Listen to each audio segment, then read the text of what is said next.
welcome to a cover story interview with our very special guest, Dr. Swamy, BJP MP from the Rajya Sabha. But today, Dr. Swamy, we're going to be talking to you about the Russian invasion of Ukraine. There have been, a lot of interest in why the stand that India is taking or not taking. But before that, I want you to explain exactly why, in your view, why Russia invaded Ukraine.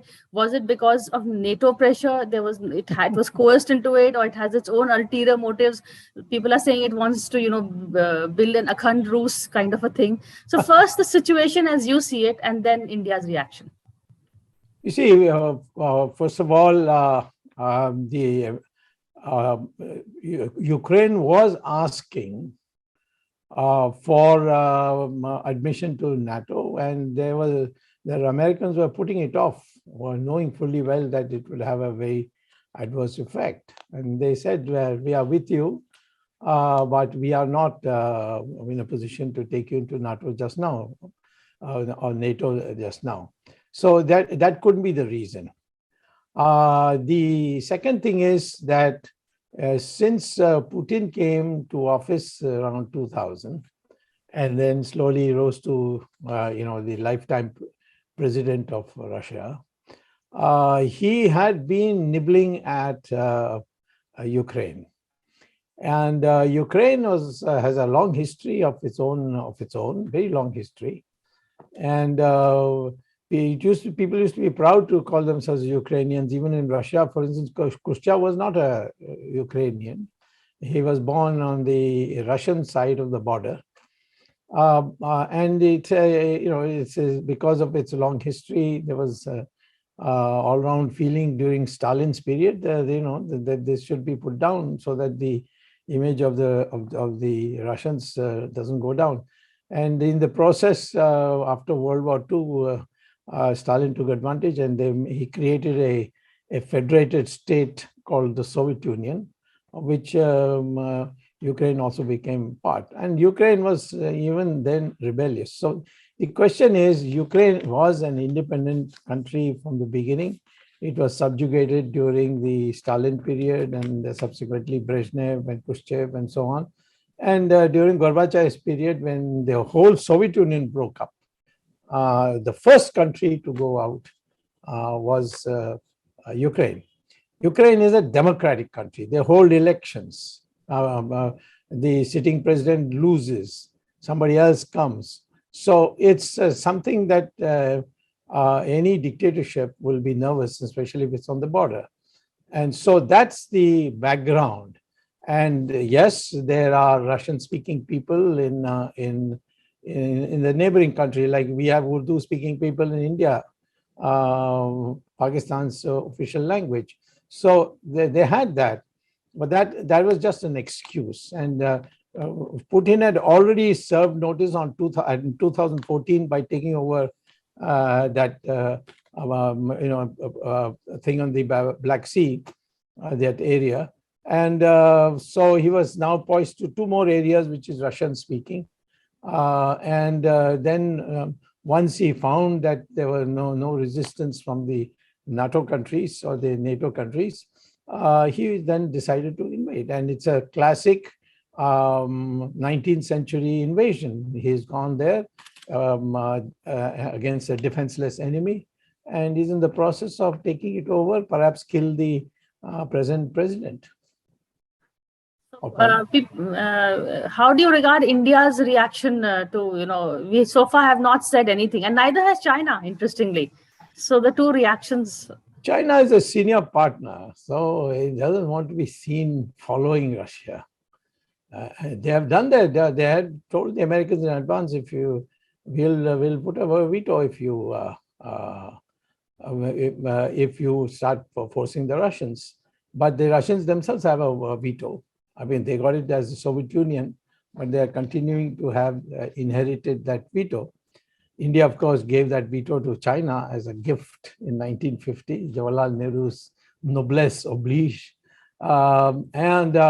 So China is trying to say, we are not a follower of Russia, you see. So they are showing off by privately issuing statements in support of Russia, but in the UN to show that we are our own country. We are not. India is something that I'm not able to understand. I mean, I don't understand why you have to abstain in this. What's the harm in voting? If you had voted with Ukraine, what do you lose?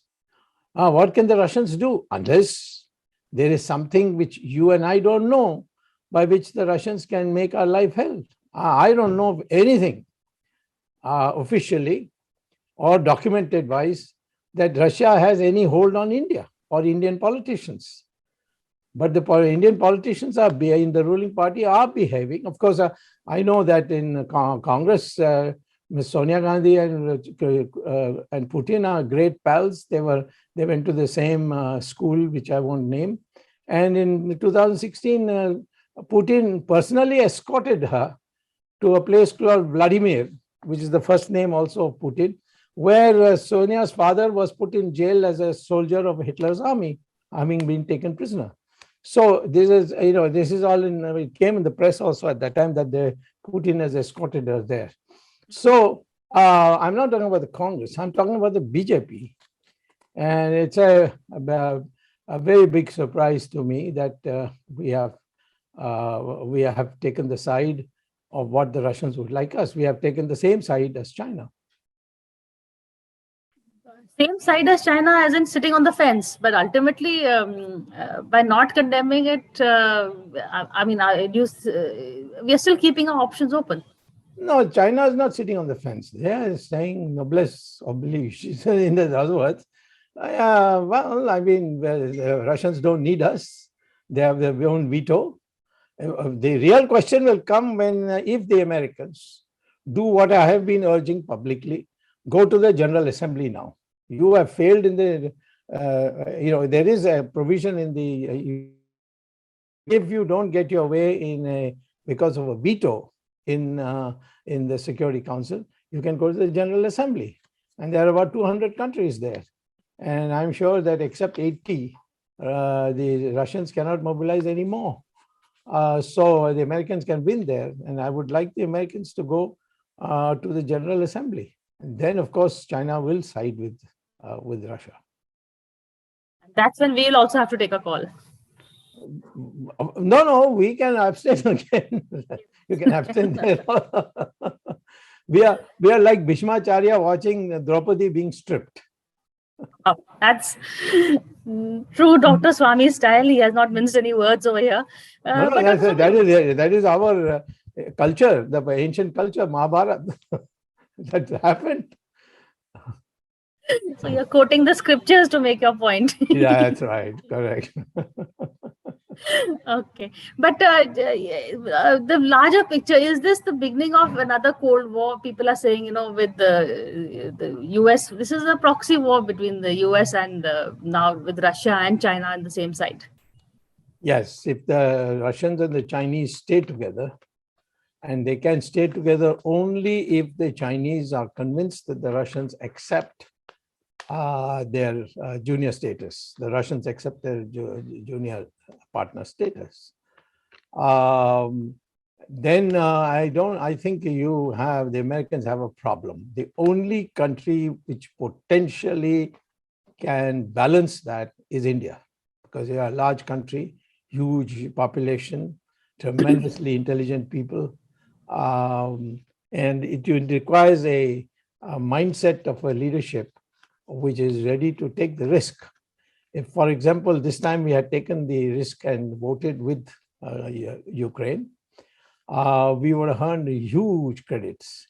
Now the American important people in America are openly criticizing India for having abstained. And abstain is worse than supporting Russia openly. And it's, of course, much, much worse than supporting for the Russians and the Chinese, the Ukrainians. So I think the only country which can restore the tilting of the balance of world power towards Russia and China is India. But India needs a mindset for that. You can go to a circus and see 5 lions, very strong, and one thin ringmaster will walk into the cage and start ordering the lions, and the lions will obey, even though by ability they can tear this ringmaster to pieces. But his mindset of the lions has been made since they were cubs to obey, and they obey. So that's the kind of situation we have in India today. The mindset of being a power exerter, as a person who will assert its size and equivalent to the size and position and its status, that always will not be able to play a world role. You're calling India a tamed lion as of now. Yeah, tamed circus lion. Not to mince any more words. Okay. But Dr. Ami, even America, US is also in a funny position because they've just been booted out of Afghanistan. So has NATO. So they've also, in terms of, is this also why Russia acted now at a time when America is not at a very high in terms of credibility? Oh, certainly. It was a very major factor that Americans would be in a double jeopardy if we send troops. And if you don't send troops, you can't send the French troops or the English troops, because they will say, why don't you send American troops also?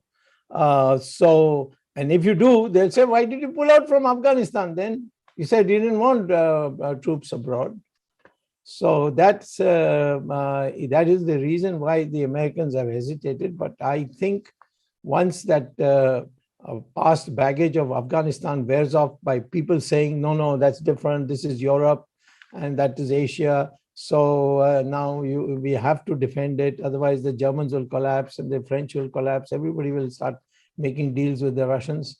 I think this is a short-run stand of the Americans, and particularly with the Trump breathing down their necks. The next election is the midterms are very soon, and it's I think November this year, and then the presidential election is 2 years from now. So they will have to make changes in their attitude, and that will be when they find that the public has now forgotten Afghanistan and say troops must go to save Europe. India goes, if US goes into Afghanistan, Syria, Iran, they say, oh, we are liberating. Russia goes to Ukraine, oh, it's an invasion. Where do you, how do you see this? Russians did not have any 9/11. You see, if you know the monstrosity of 9/11, two of the most famous buildings recently built by the Americans, with 3,000 or 4,000 people in it, and 2 American or 3 American planes are hijacked from the airport by people who were educated in America. Those who knew how to fly the planes were educated in the flying school in Florida.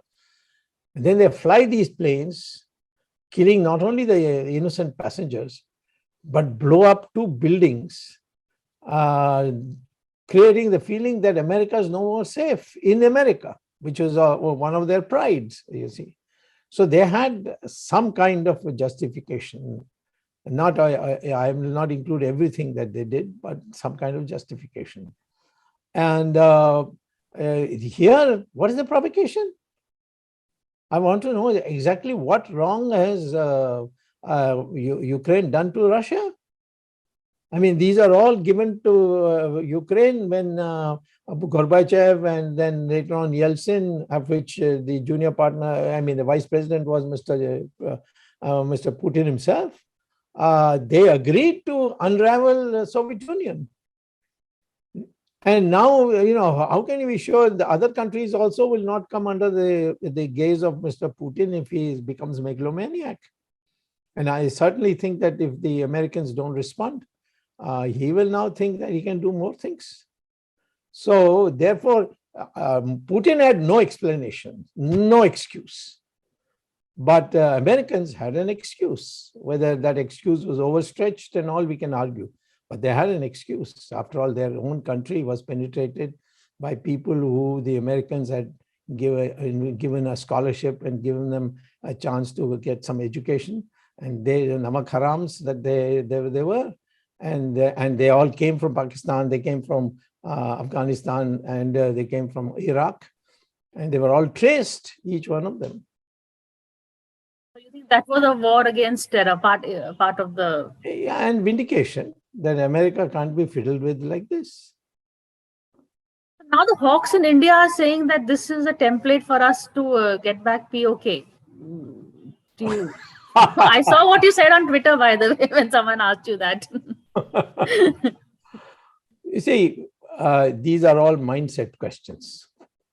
We all were, our BJP's manifesto said that we will remove Article 370, we did. But then you have put nothing in place. And I know the reason why, that we are afraid of the Americans. And so they just gone slow on it. The Chinese have walked into your country and you say nobody came. Koi aaya nahi, koi gaya nahi. We haven't responded to the Chinese. The Chinese are making fun of us, and you have a pathetic foreign minister who comes and says, we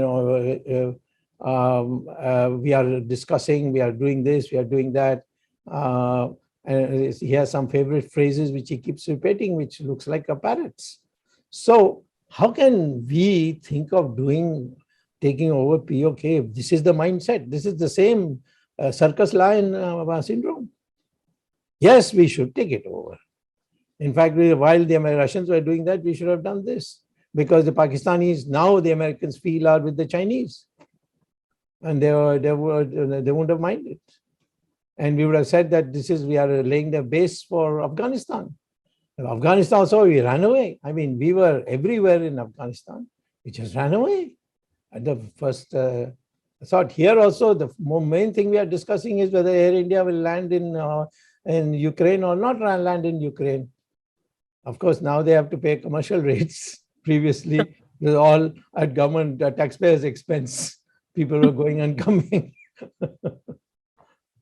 1,65,000 rupees you have to shell out for your one-way trip to India. Wow, that's what the rates now are. But then everyone, there was hyped up talk of Ukraine, the invasion, or that Russia is going to attack Ukraine, but nothing happened. And suddenly, for about months, we've been hearing they're planning. So what was the immediate provocation? Well, there is, if you want to give, stretch your mind and somehow find some excuse for Putin. I mean, I'm not saying you, I'm not saying anybody. It is that if Ukraine had joined NATO, which they were putting enormous pressure, everything was happening halfway. The Russians had already captured that small part in the Black Sea. Then there were two other provinces which were aching for joining with Russia, because there were 100% Russian-speaking, or a very large number. So a very large percentage was Russian-speaking. So having come this far of taking away that portion, not to go for the other portion would have been treated as cowardice or fear for Putin, which he didn't want that image. And he wanted something of his own, because he's been seen so much in the last 4 or 5 years as a junior partner of China, which he resented. So this became an opportunity, because America had withdrawn from Afghanistan. So he knew that the American public opinion won't support military action of the Americans just now. So he did very good. He's a very, very, very smart planner, I can tell you that. Of course, he has no other work than planning, because there's no opposition worth the name. In India, we have an opposition, it's underground, but it is all the time tremors are coming. And there are some people in the party also who are functioning as on behalf of the opposition. So I think Putin saw this as the opportunity, and he was correct. He has found the right opportunity. He's taken it. Now, whether you'll do it in other places, well, if we don't rework our strategy, yes, he will do another other thing. He wants to recreate Soviet Union, the glory of the Soviet Union. And Rus is what they're saying. Yeah. Yeah. But are you worried about the nuclear option? Because he's been saying that if anybody else interferes, then the consequences will be out of his hands. That means, is he hinting at the nuclear option? Well, if you're going to use nuclear weapons against Russia, you might as well use 20 bombs instead of one. I mean, if this is the language he says, that you use nuclear weapons, why should we use nuclear weapons when it's a conventional war that is going on? Nuclear weapons is a deterrent weapon, not a fighting weapon. So I deter you from using nuclear weapons. So I have got nuclear weapons. But my fighting will be the old conventional way. So I don't think nuclear possibility is there. And, it's very difficult also to initiate nuclear weapon, this thing, because but the brief time I was with Mr. Chandrasekhar, we didn't have nuclear weapons, but we had exploded the nuclear bomb. And so there were some arrangements made of atom bombs use. And I know that the fail-safe, as it's called, the number of steps you have to go before you press that button is quite large. And it's not easy for any prime minister or president of a country to just go into his room and then press a button. Like North Korea was portrayed as doing. Even North Korea has many, many steps that the dictator has to go through. So I am not worried about nuclear weapons. I'm worried about your complete loss of credibility that you can unite against a mad dictator. And finally, I not just, you're not just a geostrategic expert, you're also a financial expert. How do you, since I have you here, the markets, after Ukraine, there was a fall, then the next day there seems to be a recovery. How do you explain, how do you see that going? I think things like oil, price of gold and so on, that will go on. But I don't see this kind of thing, which is already on the way to ending, is a long-term problem. The problem is for weak economies like us, who are already in this COVID effects of in some countries. Other countries more or less have recovered. We are the only ones who have not recovered because we were declining anyway before the COVID. And those factors still are operating to keep us down. So we have still not recovered the 2019-2020 financial year levels, which was itself declining from 2015. We haven't recovered back to that. So between the last 2 years, our growth has not nullified the steep fall of 10% in the first year of the COVID. So ours is a special case because there are internal problems, the internal demand, the lack of demand, and the growing unemployment, so on. But the other countries more or less have now reached a stage where they have turned it around, where they are better off than they were when the COVID started. But you see that this has just made a bad situation worse as far as India is concerned. That's right. I know always you'll find the right phrase. Okay, the politically correct phrase. And before we go, I'm going to share with our viewers, Dr. Swamy has shared with me his predictions for UP. We are not going to tell you that right now, but on 10th March, we're going to see whether he's right or wrong. All right. On that note, thank you, Dr. Swamy, for this conversation. As usual, I'm sure we're going to get lots of viewers, a long-awaited one, and it's been a pleasure. Thank you.